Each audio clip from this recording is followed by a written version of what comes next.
Добрый день, дорогие друзья. Один умный человек сказал фразу, которая мне запала на всю жизнь. Он сказал просто: наша жизнь состоит из мелочей. Из быта, из того, что мы выстраиваем какие-то планы, которые иногда совершаются, иногда нет, но все-таки это некая цепь мелочей. Но в нашей жизни есть узловые моменты, которые запоминаются. Вот один из таких моментов – это встреча, любая встреча. Конечно, прежде всего встреча с людьми. Вот мне кажется, тот день, который нам сегодня послал Господь, и ту усадьбу, которую Он нам послал, и всех вас Он послал нам, артистам. Вот это, конечно, встреча. Ну и, наконец, мы же с вами встречаемся не только в таком узком кругу. Наш круг значительно шире. Посмотрите, какие имена. Шопен, Пушкин, Долгомысльский, Прокофьев, Свиридов, ну и так далее. Это все, это все наши собеседники, потому что мы будем общаться с вами через них. Мы будем передавать их мысли вам, мы будем слышать вас, потому что общение – это всегда диалог. Сама музыка, как вид искусства, она же тоже троична. Композитор написал только графику, он оставил какие-то полиграфические значки. Ну, это же не музыка. Музыку делает тот, кто умеет расшифровывать эти знаки, то есть исполнитель. Но и этого недостаточно. Нужны слушатели, которые уже эту музыку превращают, собственно, в художественные образы. И тут очень много зависит, конечно, именно от вас. Насколько вы погружены в культурные пласты, но уже тот факт, что вы пришли к нам, об этом говорит. В XIX веке жил и творил великий романтик, легендарная личность Фредерик Шопен. Одна жизнь его биография чего стоит. И как и все великие люди, темой творчества Шопена было человек и судьба. Как и древние греки, он спрашивал, почему так? Человек юный, прекрасный, живет, страдает и умирает. Как же так? Что же? Почему так несправедливо? И, казалось бы, в простых миниатюрах эта тема все время есть.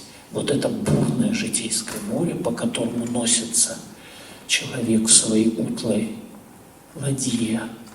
Это рок, который настигает рано или поздно человека. Но в центре всего это душа человека, которая не умирает.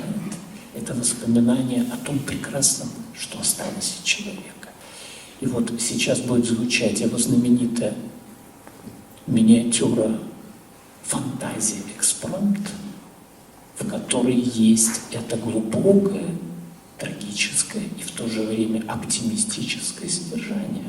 Если вы внимательно вслушаетесь, вы там услышите и роковые удары судьбы, и страстное стремление человека к счастью, и вот то, что не поддается материи, то, что, собственно, и составляет духовную сущность человека.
Шопен родился в 1810 году.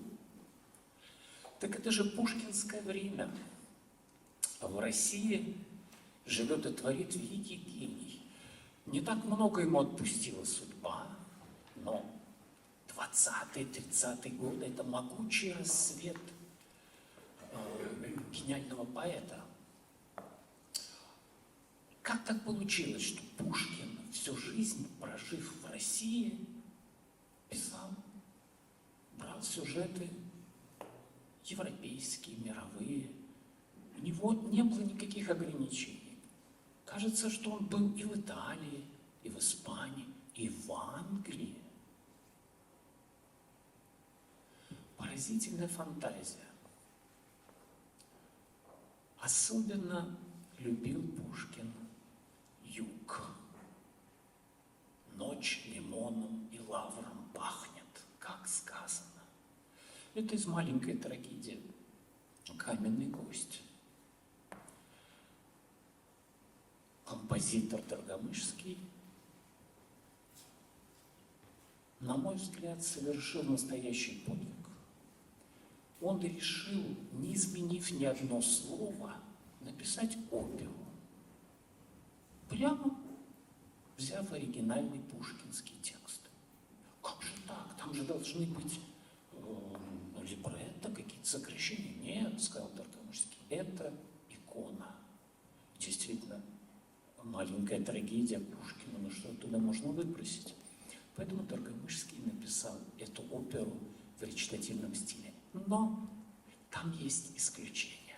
Тогда, когда героиня Лаура, которая ждет своего Дон Жуана, берет гитару и поет перед гостями романс.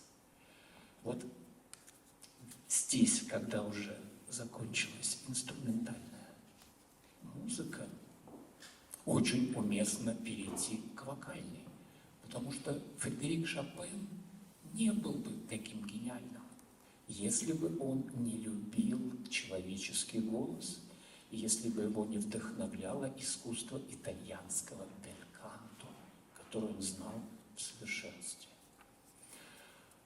И сейчас перед вами выступит заслуженная артистка России, ведущая солистка Большого театра Светлана Шилова.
только Пушкин любит южные страны. Конечно, их очень любит и великий русский композитор Михаил Иванович Глинка. Он был кто по профессии? Профессия у него была замечательная, он был помещик. Значит, мог себе позволить многое. То есть поехать, посмотреть мир, работать не надо. Ну как не надо, конечно, надо писать музыку. Ну это для души, это так вот, ну когда вдохновение придет.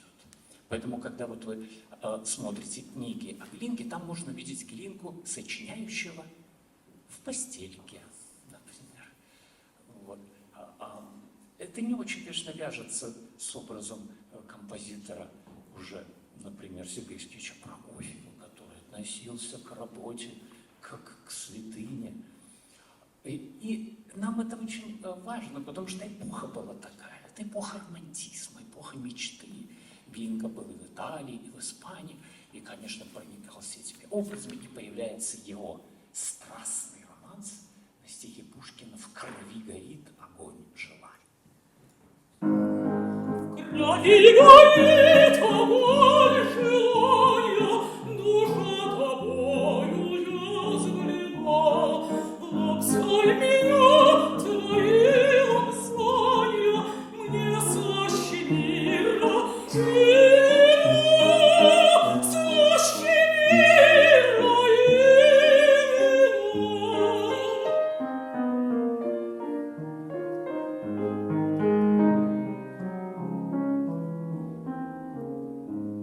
склонись ко мне головою нежной и допочиню безмятежный, отдохнет веселый день и двигнется ночная тень, ночная тень.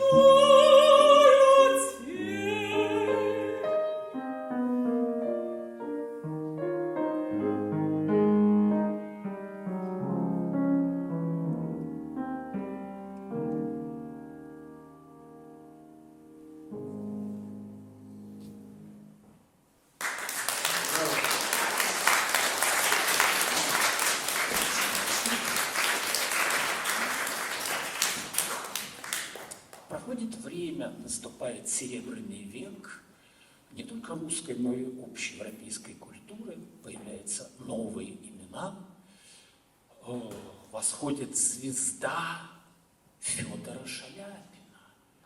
Он поет не только в опере Мамонтова, не только в Большом театре, но до зарубежных импресариев доходят слухи. Есть такой Шаляпин, который, давайте пригласим его в Италию. И вот он получает приглашение спеть в знаменитом театре Ла Скала партию Мефистофеля «Пас». Серьезный шаг, ведь это автор Арриго Бойта, это итальянец, значит, надо петь на безукоризненном итальянском языке, соответствовать высочайшему уровню. А там легко можно было быть освистанным, очень легко. Потому что на певцов ходили как на спортсменов. Забьет гол, аплодируют. Пенальти не забьет, свистают. И Шаляпин пригласил в эту поездку своего друга Сергея Рахманинова. Они гуляли по Италии, учили язык попутно, что может быть лучше, как разговаривая с местным населением, практиковаться в этом языке. И вот, говорят, именно тогда Рахманинов на какой-то из неаполитанских площадей услышал, как мальчик или, может быть, какой-нибудь дедушка играет на шарманке какую-то незатейливую полечку. Он ее записал, и с тех пор мы имеем этот шедевр, который называется «Итальянская полька» Рахманинова.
Все мы любим такой жанр, который называется старинный русский романс. Но если мы задумаемся, что это такое понятие, то мы понимаем, что оно звучит как-то очень обобщенно. В этот романс попадают мелодии, написанные реальными композиторами, а иногда попадают такие сочинения, которые даже мы не знаем, кто это написал, или гадаем. Вот точно такая же судьба постигла знаменитый романс «Калитка». Его все знают, но что-то как кто-то тоже написал слова и музыка Обухова.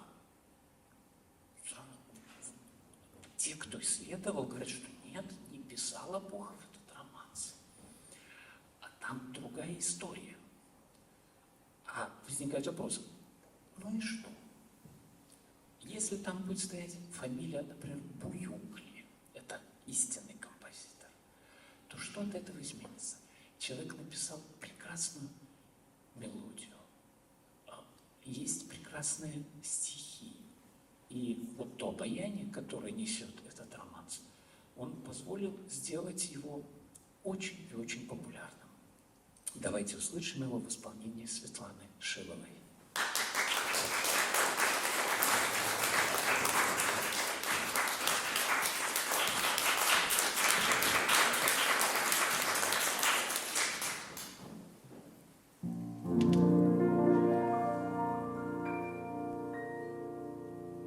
Лишь только вечер затемнится синий, лишь только звезды зажгут небеса,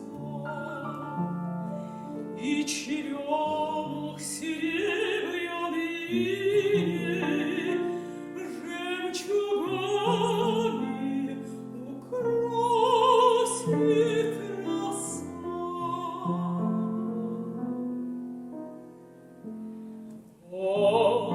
Отвори, потихоньку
автор – это Петр Булахов, человек удивительной судьбы, у которого, представляете, сгорел дом в центре Москвы, и он вынужден был искать приют в усадьбе Гускова.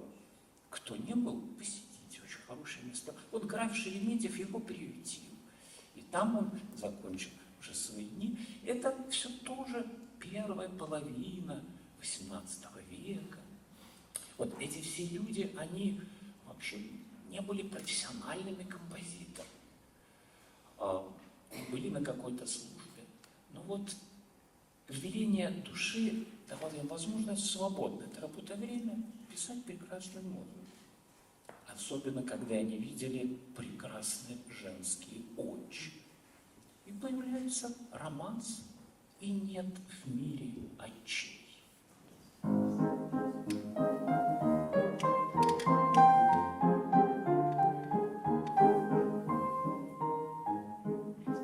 И нет в мире очей, и черней, и милей, чем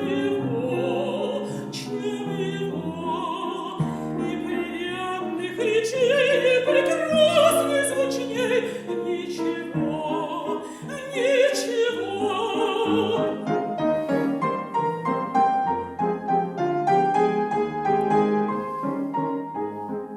Склянет сердце, кипит, скажет в душу, летит, как стрела, как стрела.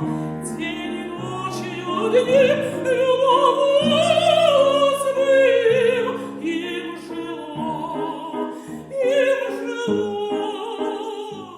ласкала бы его, целовала бы его я всегда, я всегда. Мне ли его разлюбить, мне ли его позабыть? Никогда, никогда.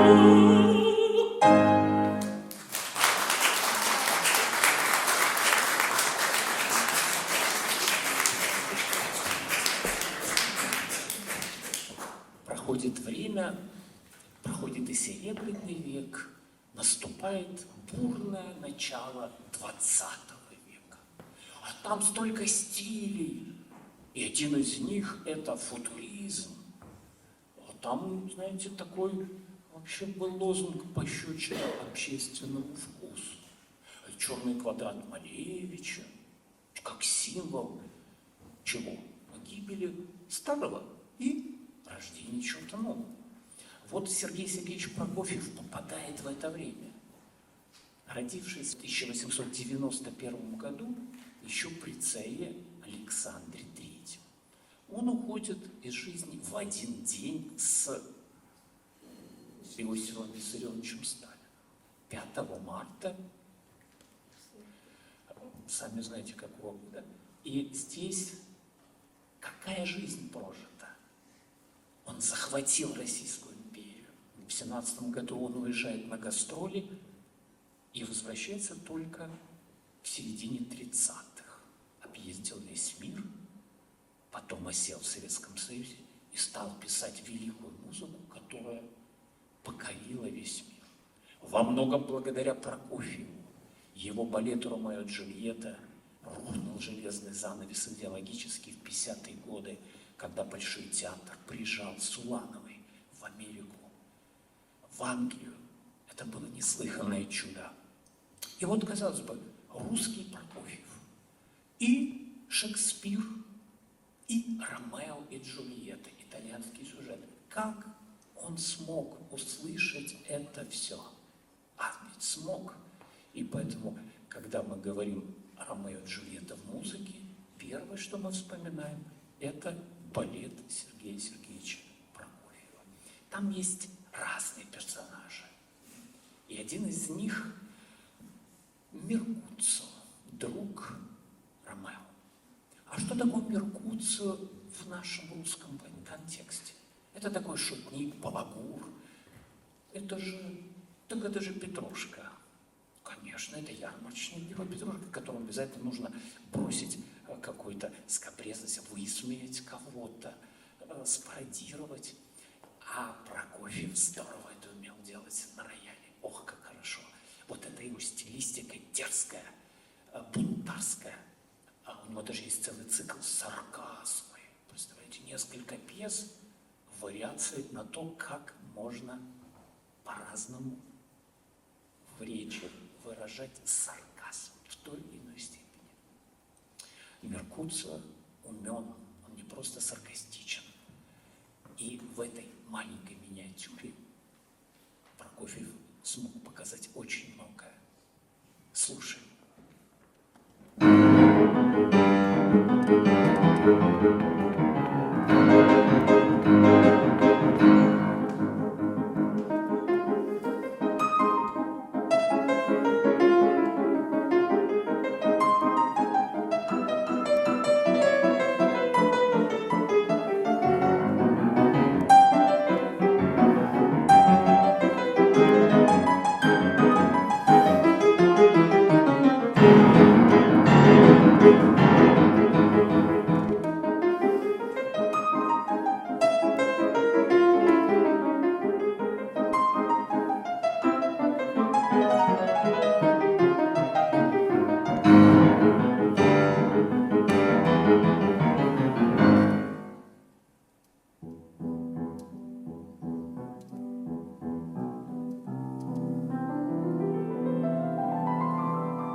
Одной из центральных тем является тема женской судьбы.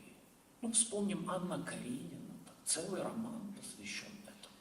А в творчестве Чайковского сколько опер посвящено этому. Это и Жанна д'Арк, это, конечно, Евгения Онегин называется гений, но там вообще главная героиня — это Татьяна. Сцена письма, пускай погибну я, и так далее, и заключительная сцена. Ну, пиковая дама. Так вот, это не просто так, потому что образ женщины, как образ Богоматери, это особо чтимая на Руси тема. И, конечно, женские судьбы складывались часто очень трагично. Юна Рахманинов написал романс 20 лет.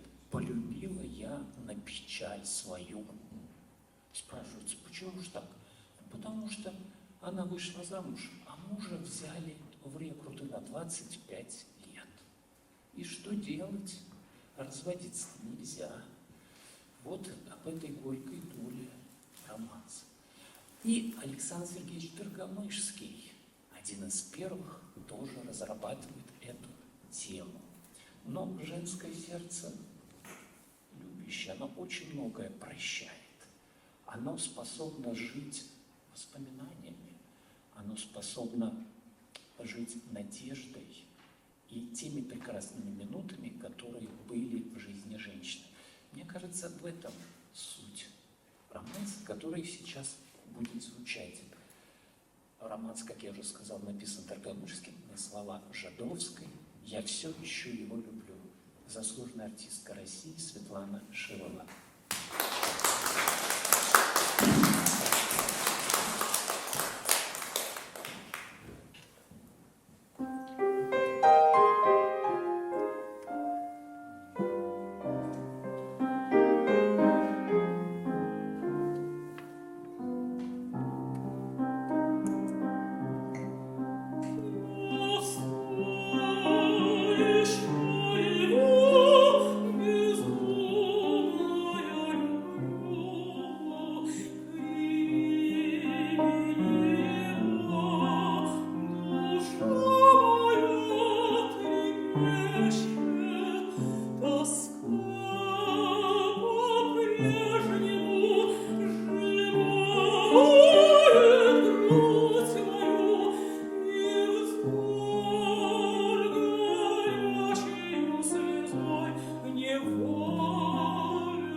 но и как один из тех деятелей культуры,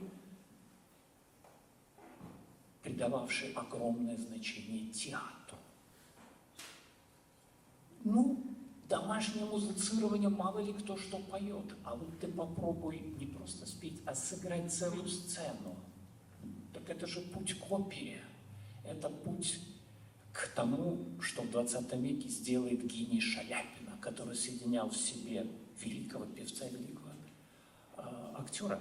Это то, что воплотит в своей жизни Мария Каллас, абсолютно гениальная певица и актриса одновременно. Вот этим занимался Верстовский. Он написал очень много опер, водевилей, и он занимался как раз развитием русского театра. Ему принадлежит жанр баллада. А что такое баллада? Это когда не просто чувство поется, это целое повествование, целые события, которые рассказаны средствами вокала. И вот сейчас будет звучать его знаменитый романс «Старый муж». Вот обратите внимание, как даже в нем уже слышно, что такое ощущение, что мы присутствуем при какой-то сцене. Наверное, это не самая приятная семейная сцена, но тем не менее, да. Это этюд, как будто бы какой-то опере. Итак, Верстовский на слова Пушкина «Старый муж».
Испания нас не покидает.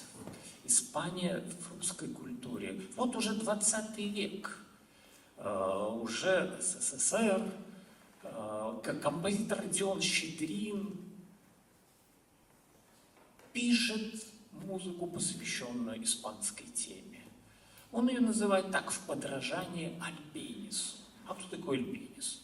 А это как раз один из великих испанских композиторов, который решил так, что испанская культура должна иметь свой собственный язык. Ну, так же, как русские композиторы тоже ведь во второй половине XIX века решили, что мы должны говорить на родном языке. Кто были эти композиторы? Давайте вспомним.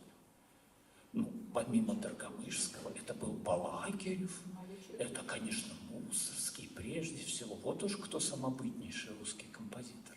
Это Римский-Корсаков, это Александр Парфенов. Порфирьевич Бородин, написавший оперу «Князь Игорь» на сюжет какого автора? Повесть временных лет, эпос, дела давно минувших дней. Вот уж где Русь, где старина, где погружение в корни и в истоки.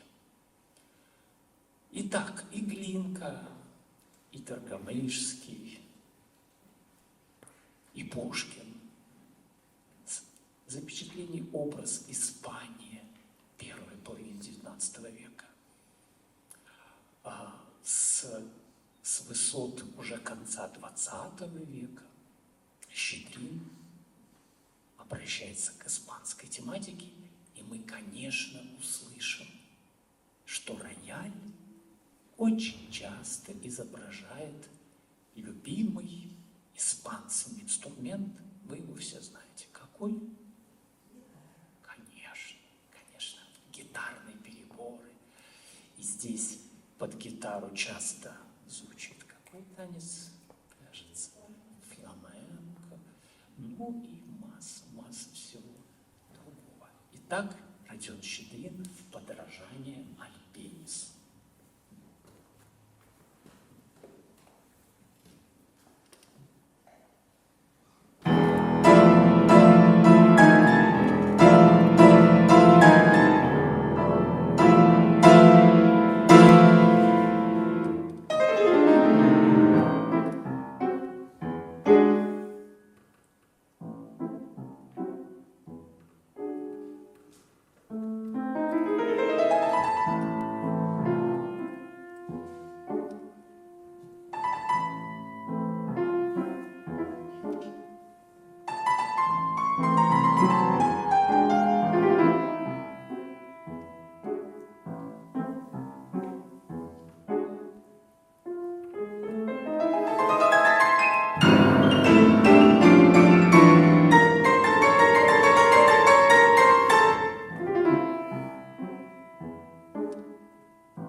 извращенец был не один. Это было целое направление, которое называлось испанское ренасимьенто. Возрождение испанской культуры. Вторым был Гранадос, а третий из этих великих Мануэль де Фалья, который родился в городе Кадис, древней старинной римской крепости, которая, вот там возле этого Кадиса, говорят, такое количество затонувших кувшинов с вином, что до сих пор любители этого напитка ныряют и пьют себе вино 2000-летней давности. Мануэль де Фалья написал, помимо замечательной оперы и балета «Треуголка», он написал 7 испанских народных песен, где в каждой из песен он воплотил колорит разных испанских регионов. Мы с вами знаем, что Испания лоскутная страна. Есть юг, а есть север, где живут баски. Есть регион, который называется Мурсия. Это автономная область, где впервые в Европе стали производить шелка, те самые арабские, мавританские, в XI веке. Вспомним, что было в XI веке в России. Я помню ледовое побоище 1200, кажется, 42 год. Но это уже 13 век. Почему я об этом говорю? Потому что сейчас прозвучит как раз первая пьеса из этого цикла, которая называется «Мавританская шаль». Конечно, она будет звучать на испанском языке. И всем интересно, какое же содержание этой песни. Очень простое. В 2 словах. Если вы заметите маленькое пятнышко на шелковой мавританской ткани, можете продавать его за полцены. Так это же тот же самый эпиграф, который Пушкина предваряет капитанскую дочку. Помните его? Очень простой. Береги честь с молоду. Все. И вот послушаем этот романс, эту первую песню в исполнении Светланы Шиловой.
Во второй половине XX века в Советском Союзе появляется фигура композитора, который прославил русский север.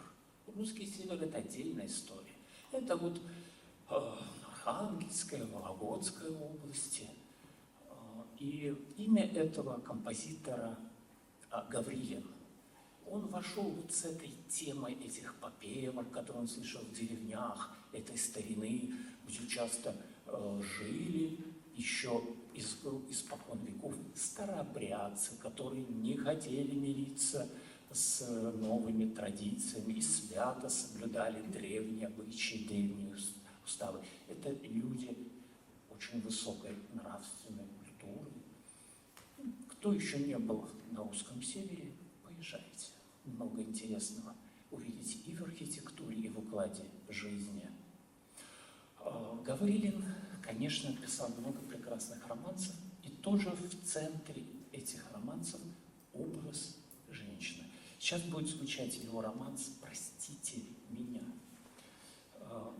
В этом романсе на слова Володина мне почему-то представляется облик какой-то великой драматической актрисы. Может быть, это Ермолова, может быть, Комиссаржевская, а может быть и не так. Но мы услышим настоящий монолог большой, состоявшейся умной женщины. Итак, Гаврилин, простите меня.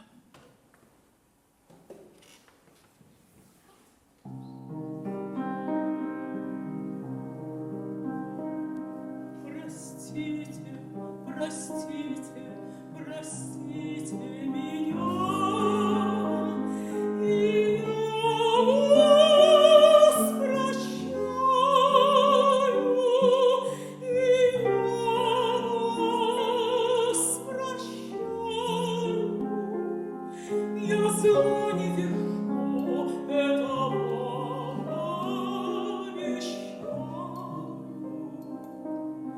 Но только вы тоже простите, простите меня.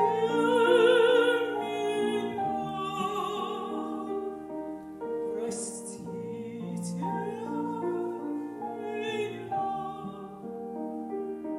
Простите меня.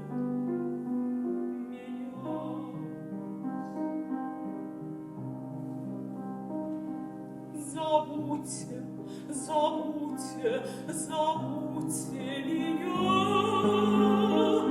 и я вас забуду, и я вас забуду. Я вам обещаю, вас помнить не буду. Но только вы тоже забудьте, забудьте меня.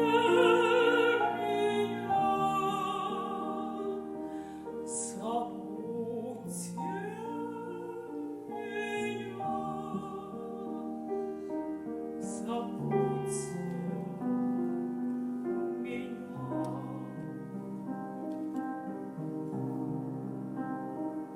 Как будто мы жители разных планет, на вашей планете. Я не проживаю, я вас уважаю, я вас уважаю. Но я на другой проживаю, но я на другой проживаю. Прощайте, привет. Прощайте, привет. Прощайте, привет. Прощайте, прощайте, прощайте. Прощайте, прощайте, прощайте. Прощайте, прощайте, прощайте. Забудьте меня.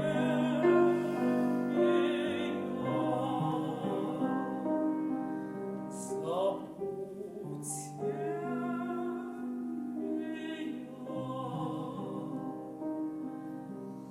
Забудьте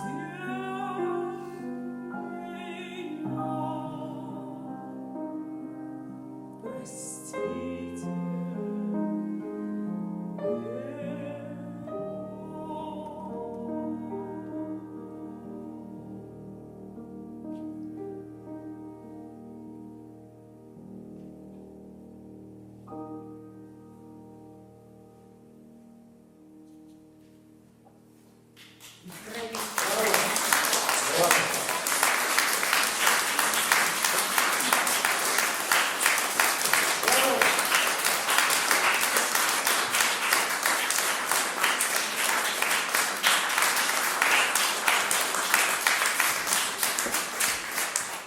Вновь человека судьба. Эта греческая тема, конечно, не могла пройти мимо творчества Александра Сергеевича Пушкина. Вот, казалось бы, простые прозаические повести Белкина. Но все знают. А там есть последняя повесть, называется «Метель». А это про что?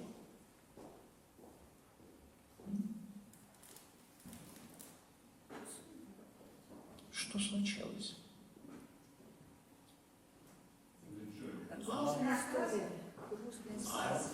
А Рок не дал людям возможность сделать так, как они хотели. Судьба вмешалась. Бывает такое, правда, в нашей жизни.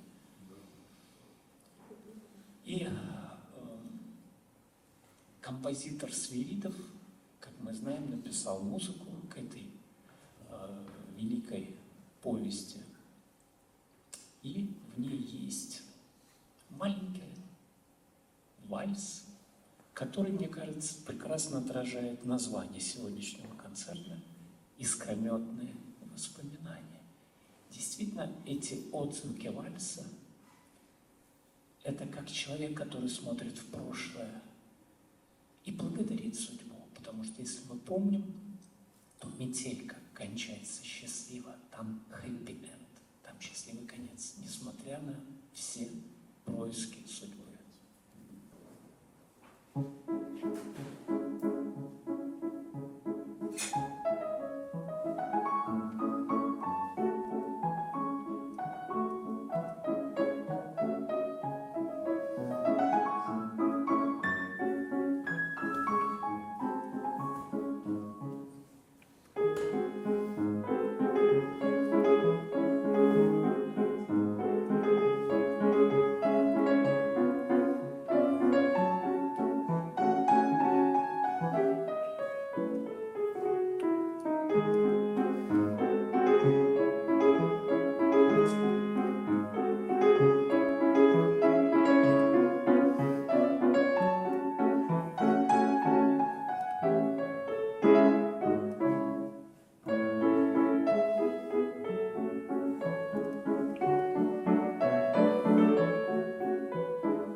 За здравную чару до краю,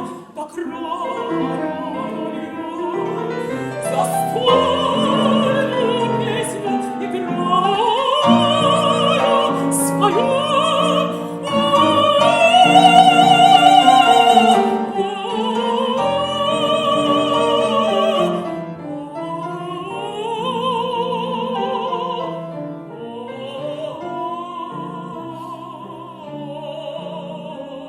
за здравую чару до края нальем, застольную песню играя свою.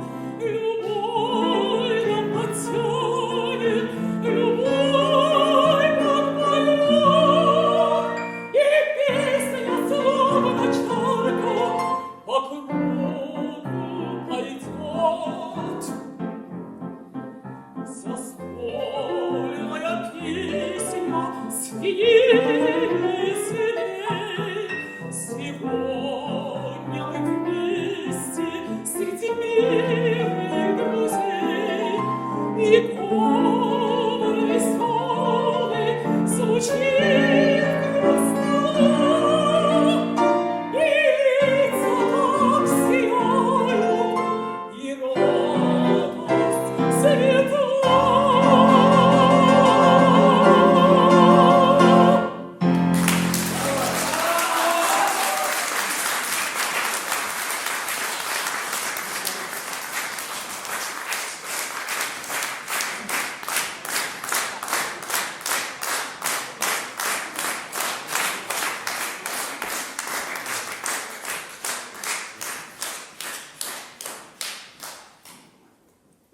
Слово имеет организатор нашего концерта Владимир Кузнецов.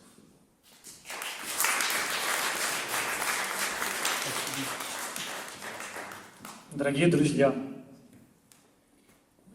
я надеюсь, что у каждого из вас после этого концерта останутся в душе ощущения восторга и искрометные воспоминания о выступлении наших великолепных, лучших в мире оперной певицы Светланы Шиловой, пианистка Станислава Дичевца,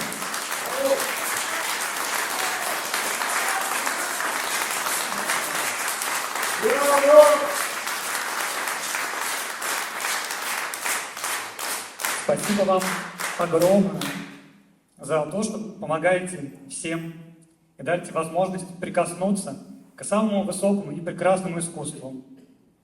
И за то, что исполнили сегодня одни из самых красивых и искрометных произведений, а также романсы о теплых воспоминаниях. А также хочется поблагодарить отдельно сотрудников музея, благодаря которым сегодняшний концерт получился именно таким. Дизайнера цветов Анастасию, которая сделала для нас роскошные цветочные композиции и букет. И операторов, благодаря которым мы сможем освежать наши искрометные воспоминания.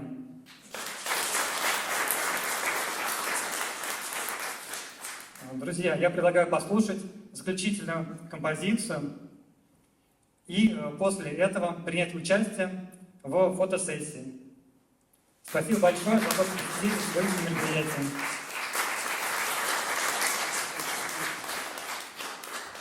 Говорят, с каждым днем ночь все светлее и светлее. Так или нет? Так это же повод спеть знаменитый романс. Как вы думаете?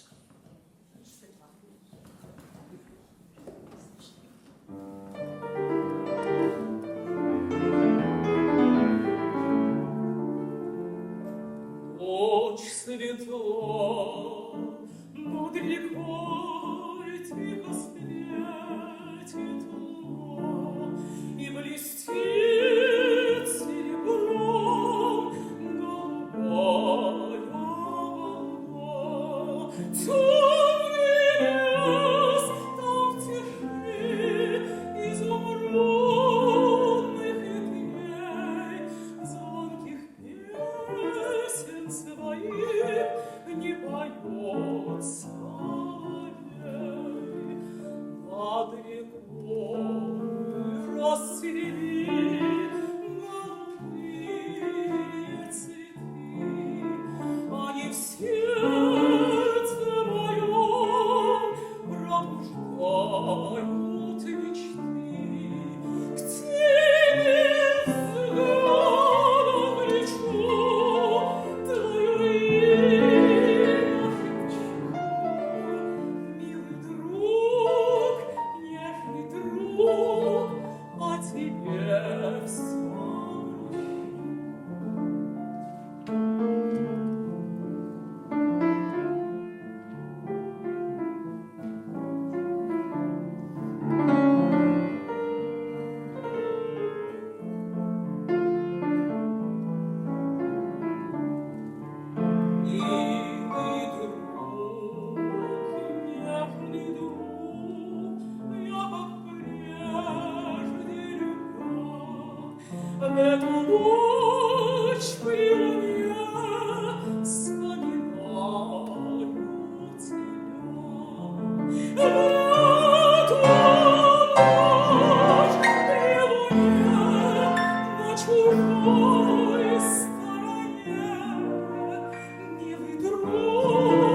знаете, нам, артистам, кажется, что наша встреча с вами состоялась сегодня. И мы от всей души благодарим также и организатора этого концерта Владимира. Да,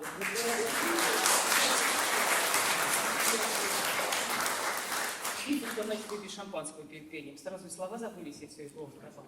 Владимиру огромная благодарность, потому что все абсолютно, вот все, что вы видели, слышали, и наблюдали, и смотрели, и, значит, могли пройтись по музею, посмотреть, это все благодаря ему.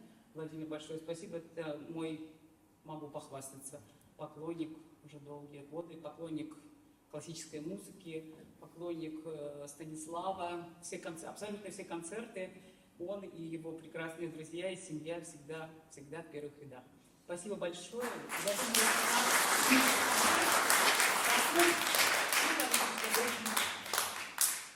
Хорошо. Позитивно, радостно. И в этот летний, теплый день, мне кажется, что мы зарядились каким-то позитивной энергией. Спасибо всем большое.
Это всегда замечательно уходить не под током собственных каблуков.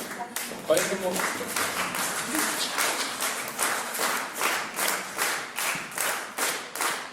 наша сегодняшняя встреча состоялась, и мы надеемся, что будет в нашей жизни еще одно светлое мгновение, когда мы снова с вами увидимся в этом или в другом зале. Ну а сейчас продолжаем наслаждаться красотой усадьбы, Божьего мира и великим искусством. Всем вам доброго здоровья, до новых встреч!